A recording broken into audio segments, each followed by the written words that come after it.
বিসমিল্লাহির রহমানির রহিম। আসসালামু আলাইকুম ওয়া রাহমাতুল্লাহ। স্বাগতম জানাচ্ছি মুসলিম টিভি আল ফুরকানের আজকের বিশেষ পর্বে। আজ আমরা আলোচনা করব কুরআনে বর্ণিত প্রাণী ও প্রকৃতির প্রতীকী অর্থ এবং তাদের গভীর শিক্ষা। আল্লাহ বলেন, ওয়ামা মিন দাব্বাতিন ফিল আরদি ওয়ালা তায়রিন ইয়াতিরু বিজানাহিহি ইল্লা উমামুন আমসালুকুম। অর্থাৎ পৃথিবীতে কোনো প্রাণী নেই এবং কোনো পাখি নেই যা তার দুই পাখায় ওড়ে, তারা তোমাদের মতোই এক একটি জাতি। সূরা আনআম ৩৮। এখানে প্রতিটি প্রাণীকে আল্লাহ নিদর্শন হিসেবে উল্লেখ করা হয়েছে। উট। সূরা আল গাশিয়াতে আল্লাহ বলেন, আফালা ইয়ানজুরুনা ইলাল ইবিলি কাইফা খুলিকাত। আয়াত ১৭। তারা কি উটের দিকে তাকিয়ে দেখে না কিভাবে তাকে সৃষ্টি করা হয়েছে? এটি ধৈর্য ও শক্তির প্রতীক। হুদহুদ পাখি। আল্লাহ বলেন, ক্বালা সানানজুরু আসাদাক্তা আম কুনতা মিনাল কাযিবিন। সূরা নমল আয়াত ২৭। সুলাইমান আলাইহিস সালামকে সংবাদ দেয় সূরা নমল ২৭। এটি জ্ঞান ও অনুসন্ধানের প্রতীক। পিঁপড়ে। আল্লাহ বলেন, হাত্তা ইযা আতাউ আলা ওয়াদিন নামলি ক্বালাত নামলাতুন ইয়া আইয়ুহান নামলু উদখুলু মাসাকিনাকুম লা ইয়াহতিমান্নাকুম সুলাইমানু ওয়া জুনুদুহু ওয়া হুম লা ইয়াশউরুন। যখন তারা পিপিলিকা অধ্যুষিত উপত্যকায় পৌঁছল, তখন এক পিপিলিকা বলল, হে পিপিলিকার দল, তোমরা তোমাদের গৃহে প্রবেশ করো, অন্যথায় সুলাইমান ও তার বাহিনী অজ্ঞাতস্বরে তোমাদেরকে পিষ্ট করে ফেলবে। সূরা নমল ১৮। দলগত শৃঙ্খলা ও সতর্কতার প্রতীক। কুকুর। সূরা কাহাফে আয়াত ২২ গুহাবাসীদের পাহারাদার। এটি আনুগত্য ও নিরাপত্তার প্রতীক।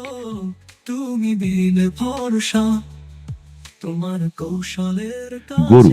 আল্লাহ বলেন সূরা বাকারা আয়াত ৬৭, ওয়াইদ ক্বালা মূসা লিকওমিহি ইন্নাল্লাহা ইয়া'মুরুকুম আন তাযবাহু বাকারাতান ক্বালু আতাত্তাখিযুনা হুজওয়া ক্বালা আউযু বিল্লাহি আন আকুনা মিনাল জাহিলিন। সূরা বাকারা কুরবানির প্রতীক। এটি আত্মত্যাগ ও আল্লাহের আদেশ মান্য করার প্রতীক। প্রকৃতির প্রতীকী শিক্ষা। আল্লাহ বলেন, হুয়াল্লাযী আনজালা মিনাস সামাই মাআন লাকুম মিনহু শারাবুন ওয়া মিনহু শাজারুন ফীহি তুসিমুন। তিনি আকাশ থেকে পানি বর্ষণ করেন এবং তার দ্বারা আমরা সবুজ উদ্ভিদ উৎপন্ন করি। সূরা আন-নাহল ১০। গাছ ও ফল রিজিক ও বরকতের প্রতীক। পাহাড় স্থায়িত্ব ও শক্তির প্রতীক। নদী ও বৃষ্টি আল্লাহের রহমত ও জীবনের পুনর্জন্মের প্রতীক। রাসূল সাল্লাল্লাহু আলাইহি ওয়াসাল্লাম বলেন, আল্লাহ একটি পিঁপড়ের জন্যও পুরস্কার দেন যদি কেউ তার প্রতি দয়া করে। আবু দাউদ। আরেকটি হাদিসে এসেছে, প্রকৃত মুমিন সেই যে গাছ রোপণ করে যার ফল সে নিজে না খেলেও অন্যেরা খায়। সহিহ মুসলিম হাদিস নাম্বার ১৫৫২। আপনি কি কখনো ভেবে দেখেছেন কোরআনে কেন মৌমাছি, পিঁপড়া, পাহাড়, বৃষ্টি কিংবা মহাবিশ্বের কথা বলা হয়েছে? এগুলো কি শুধু গল্প, নাকি এর পেছনে রয়েছে গভীর কোনো ঐশী বার্তা? আজকের ভিডিওতে আমরা জানব কোরআনে প্রাণী ও প্রকৃতির প্রতীকী অর্থ ডক্টর জাকির নায়েকের ইসলামী ব্যাখ্যার আলোকে। So let us analyze today whether this glorious Quran is compatible or incompatible to modern science. Whether does it pass the test of today, the test of modern science. According to Albert Einstein, the famous physicist and the Nobel Prize winner, he said that science without religion is lame, and religion without science is blind. Let me repeat it, that Albert Einstein, the famous physicist and the Nobel Prize winner, said that science without religion is lame, and religion without science is blind.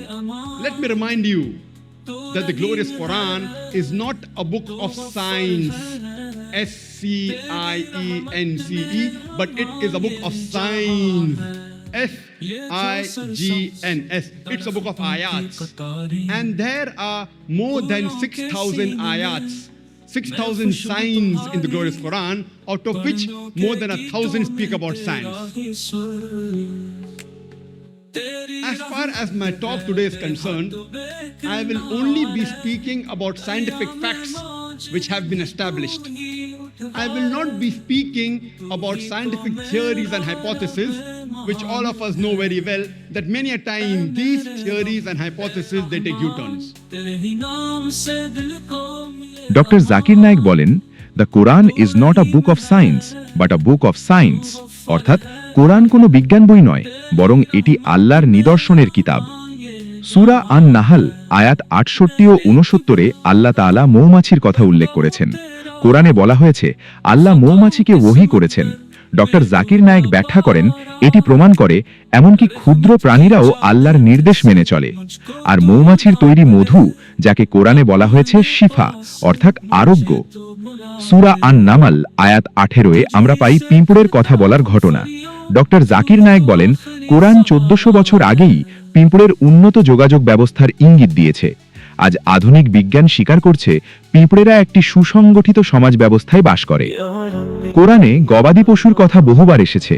দুধ, খাদ্য এবং জীবিকার উৎস হিসেবে আল্লাহ মানুষের জন্য এগুলোকে অধীন করে দিয়েছেন। ডক্টর জাকির নায়েক বলেন, মানুষ প্রকৃতির মালিক নয়, বরং আল্লাহর অনুগ্রহের উপকারভোগী। বৃষ্টি মৃত জমিকে জীবিত করে, এটি কিয়ামতের পর পুনরুত্থানের একটি উদাহরণ। আর পাহাড়, যাকে কোরআনে বলা হয়েছে পৃথিবীর পেরেক, আধুনিক ভূতত্ত্ব আজ স্বীকার করে পাহাড় পৃথিবীর ভারসাম্য রক্ষা করে। কোরআনে প্রাণী ও প্রকৃতি গল্প নয়, বরং আল্লাহর নিদর্শন।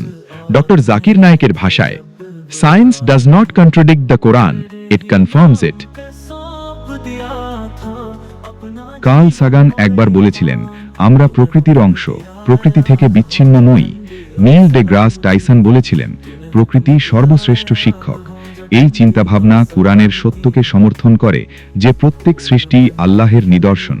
প্রিয় দর্শকবৃন্দ, প্রাণী ও প্রকৃতির প্রতীকগুলো আমাদের ঈমানকে জাগ্রত করে, চিন্তাকে গভীর করে এবং আল্লাহের সৃষ্টির প্রতি শ্রদ্ধা বাড়ায়। ভিডিওটি ভালো লাগলে লাইক দিন, শেয়ার করুন এবং সাবস্ক্রাইব করুন মুসলিম টিভি আল ফুরকান। জাযাকাল্লাহু খাইরান।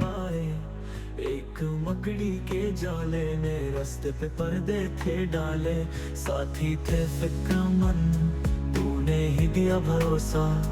साथी थे फिक्रमंद, तूने ही दिया भरोसा। तेरी तदबीर के आगे हारा है शैतान। ओ या रब्बी।